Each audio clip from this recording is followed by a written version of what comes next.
কথায় আছে, রেগে গেলেন তো হেরে গেলেন। দর্শক, এই জুলাই অভ্যুত্থান পরবর্তী সময়ে আমাদের যে সরকারের এখন যারা খুবই গুরুত্বপূর্ণ ব্যক্তিত্ব আছেন, ডক্টর মোহাম্মদ ইউনূসের থেকেও অথবা ওনার পরে যেভাবে আমরা দেখি খুবই গুরুত্বপূর্ণ কি পয়েন্টটা হোল্ড করে আছেন আমাদের আইন বিচার এবং সংসদ বিষয়ক উপদেষ্টা ডক্টর আসিফ নজরুল ইসলাম। এই মুহূর্তে ওনার যে অবস্থানটা, মানে মাইন্ড চিপাটাইপ একটা অবস্থান আমার কাছে ফিল হচ্ছে। কারণ না ওনাকে আওয়ামী লীগ পছন্দ করছে, নানান ধরনের হুমকি ধামকি দিচ্ছে, আবার বিএনপি পন্থী যারা আছেন তারাও কিন্তু আসিফ নজরুলকে পছন্দ করছেন। এবং অনলাইন যারা কিং আছেন তারা তো ভাই ওনারে প্রতিদিনই সার্ফ এক্সেল দিয়া 3বার ওয়াশ করে। তো এর মাঝখানে আজকে তিনি যে বক্তব্য দিয়েছেন, এটা হচ্ছে আমার কাছে মনে হচ্ছে যে তিনি তার মেজাজ হারিয়ে ফেলেছেন। বা আসলে কতক্ষণ আমরা যারা আমজনতা আমাদেরই তো মনে করলেন যে মেজাজ টেজাজ গরম হয়ে যায় যখন দেখি যে একটার পর একটা দাবি দেওয়া, মানে বিরক্তিকর পর্যায়ে। প্র্যাকটিক্যাল হচ্ছে তাই। তিতুমিরে এই মুহূর্তে আমরা যখন নিউজটি করছি, সেখানে পুলিশের ক্যাম্পাসের বাহিরে, মানে ভার্সিটির ক্যাম্পাসের বাইরে বিশাল পুলিশ, হিউজ পুলিশ মোতায়েন করা হয়েছে।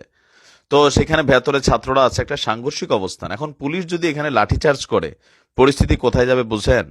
এরা এমনিই বলে দিচ্ছে এই যে সমন্বয়কদের মধ্যে একটা বড় বিভাজন হয়ে গেছে, এটা হচ্ছে একদম স্পষ্ট প্রমাণ। কারণ আসিফ এবং নাহিদের সাথে 2 দফা না 1 দফা বৈঠক করেছে, কিন্তু আসলে তিতুমিরের পোলাপাইন এগুলা মানে না। এখন আজকে আসিফ নজরুল ইসলাম তিনি আপনারা বলছেন যে আহ, আমরা খুবই প্রয়োজনীয় কিছু সংস্কার করব।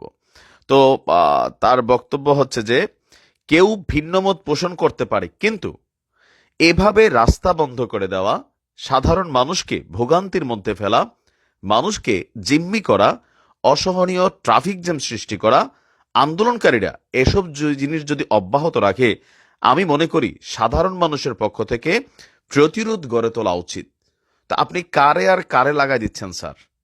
মানে সাধারণ মানুষরা প্রতিবাদ কার সাথে করবে? যে শিক্ষার্থীদের সাথে? তাহলে ছাত্র জনতার এই বই কি বলে যে আন্দোলন, এটা তো একে অন্যের সাথে মারামারিতে যুক্ত হয়ে যাবে। তো ওনার এই বক্তব্যটা আমরা মনে করি আপনি আন্দোলন করবেন, কিন্তু সাধারণ মানুষকে আপনি জিম্মি করতে পারেন না। কালকে ট্রেনে ইট মেরে নারী শিশুকে আপনি এখানে আহত করা হয়েছে, এটা কি ধরনের আন্দোলন? এরকম আন্দোলনগুলা আসলে হইতো। তো আওয়ামী লীগ সরকার একটা সময় পর্যন্ত এসা টেকনিক্যালি একটা কাজ করছে, পুলিশে একটা লাইসেন্স দিয়ে দিছে যে আমি রাস্তাঘাট ক্লিয়ার চাই, এখানে কোনো আন্দোলন, কোনো অবস্থান আমি দেখতে চাই না। আপনি দেখেন আওয়ামী লীগের শাসনের শেষ অংশে তো এই কাজটা করতে গিয়ে পুলিশ অপ্রতিরোধ্য হয়েছিল। তারাও তাদের পাওয়ারটার মাঝামাঝি গুলি, টিয়ার শেল, রাইফেল, মানে তাদের যতটুকু দরকার ছিল, বাট শেখ হাসিনার কাছে নোটিশ যাইতো that the road is clear. এটা কিন্তু লাস্টের কয়েকটা মাস বা বছর ধরে ছিল। তো তিনি বলছেন যে আপনি রাতারাতি কলেজকে বিশ্ববিদ্যালয় বানিয়ে দিতে বলবেন, আপনি বলবেন এইচএসসি পরীক্ষা দেব না, আমার পরীক্ষার রেজাল্ট বদলে দিতে হবে, আবার একটু কঠোর পদক্ষেপ নিলে সমালোচনা করবেন। আমার ধারণা এই ধরনের হয়রানিমূলক, জিম্মিমূলক আন্দোলনের বিপক্ষে সাধারণ জনমত অত্যন্ত শক্তিশালী হচ্ছে। আমরা ঠিক এই কথাগুলোই বলছি যে এই যে আন্দোলন আন্দোলন আন্দোলন, স্বাধীনতা আছে ঠিক আছে, কিন্তু এই স্বাধীনতার আন্দোলন কোনটা? মব জাস্টিসে চলে যাচ্ছে। এই যে মানে এসএসসি এইচএসসি পরীক্ষার পোলাপাইনগুলো সচিবালয়ে ঢুকে গেল, ওইখান থেকে খেলানি খাইলো। আপনি দেখেন সকল কিছুর মধ্যে এত অতিরঞ্জিত কোনো কিছু, এটা আসলে ভালো না। কিন্তু এটা কন্ট্রোল করার দায়িত্ব তো হচ্ছে সরকারের। এটা কে কন্ট্রোল করবে? আমাদের আইন শৃঙ্খলা বাহিনী আছে। এখন আইন শৃঙ্খলা বাহিনীকে কেন এই নির্দেশনা দেওয়া যাচ্ছে না যে ক্লিয়ার করো? বিকজ এই জিনিসগুলোর জন্যই পুলিশের উপরে মানুষের ক্ষোভ ছিল। আবার এখন যদি পুলিশ লাঠিচার্জ করে, কোন সমন্বয়ক আবার কোন দিক দিয়ে ডাক দিয়া যে পুলিশের বিরুদ্ধে আন্দোলন করতে হবে এরকম ডাক দিয়ে ফেলে। তো পুলিশ তো আমাদের ওই পুলিশগুলোই আছে, এমন না যে নতুন পুলিশ এসে তারা ভয় পায়, নতুন বোঝে না, সবই বোঝে। জাস্ট তারা মনে করে যে আমাদের এই ভেজালের দরকার নাই।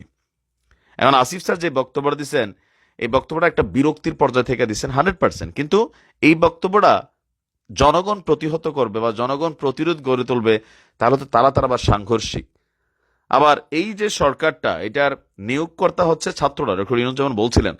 তো সেই নিয়োগকর্তাদের উপরে এখন আস্তে আস্তে বিরক্তি জায়গাটা চলে আসছে। আমিও মনে করি যে এই আন্দোলনগুলোকে সুনির্দিষ্ট একটা কাঠামোতে নিয়ে আসা উচিত। এখন পোলাপাইনকে আমরা শিক্ষা গেছি, আমরা বুঝে গেছি রাজপথে নামা ছাড়া কোনো কিছু আন্দোলন দাবি দেওয়া আদায় হয় না, আমরা দেখছি। এই জায়গা থেকে কিন্তু ছেলেরা সবাই রাজপথে। এখন আপনি পুলিশের আজকে লাঠিচার্জ করান, দেখেন পরিণতি কোন দিকে যায়। দ্য পাওয়ার অফ স্টুডেন্ট, এটা কি আকার ধারণ করে। আবার দেখেন যে আহত ছাত্রদের মধ্যে যেমন একটা আন্দোলন হলো, আবার এটার একটা ট্যাগ লাগাই দেওয়া হলো যে আহত লীগ। নাহিদ এবং সার্জিস এবং হাসনাতরা বলছে এরকম কথাবার্তা, হয়তো দুই চারটা থাকতেও পারে, কিন্তু এর মধ্যে তো প্রকৃতপক্ষে অরিজিনালি আহত আবার আছে, তো এদেরকেও কিন্তু একটা আহত লীগ ট্যাগ দেওয়া হচ্ছে। তো সকল কিছু মিলিয়ে হাতে গোনা কয়েকজন সমন্বয়ক ছাড়া বাকিরা কিন্তু আস্তে আস্তে এই যে ক্ষমতা, পদ, পদবি এগুলা দেখতেছে, বাকিদের অবস্থান জেলাসি হচ্ছে, নিজেরা সেই জায়গাগুলো চাচ্ছে। আবার এই যে কলেজগুলো নিয়ে যে দাবি দেওয়া উঠছে, তো কলেজের স্টুডেন্টরাই তো ঢাকার এই কয়েকটা কলেজই তো মেইনলি লিড করছিল, এখন এরা সবাই বিভক্ত। কোন দিকে যাচ্ছে আসলে? ভালো থাকুন, আসসালামু আলাইকুম।